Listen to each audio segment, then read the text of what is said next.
ఆవేదన ఉంది, ఏడుపు వస్తుంది, మనకు పౌరుషం చచ్చిపోయింది. దాస్యం చేసే కంటే కూడా చచ్చిపోవడం లేదు. మన గవర్నమెంట్ ఫామ్ అవగానే ఫస్ట్ కేసు సుగాలి ప్రీతి తీసుకుంటాం. నా కూతురు సుగాలి ప్రీతి మరణించిన వార్త కంటే మీరు మాకు పెడుతున్న బాధలే ఎక్కువయ్యాయి. మీరు మానసికంగా మమ్మల్ని చంపేస్తున్నారు, మమ్మల్ని మోసం చేస్తున్నారు.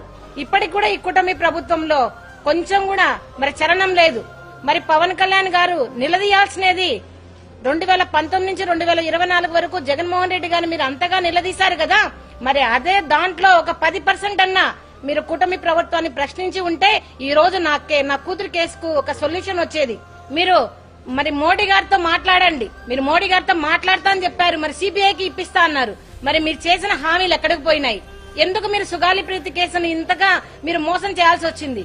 కేవలం మీరు డిప్యూటీ సీఎం రాజకీయాల కోసమే మీరు సుగాలి ప్రీతి కేసును వాడుకొని మమ్మల్ని మోసం చేశారు. మీరు ఇప్పుడు ఒప్పుకోండి, మీరు సుగాలి ప్రీతి కేసును వాడుకొని మాత్రమే మీరు డిప్యూటీ సీఎం అయ్యారని ఇప్పటికైనా మీరు ప్రెస్ మీట్ పెట్టి చెప్పండి.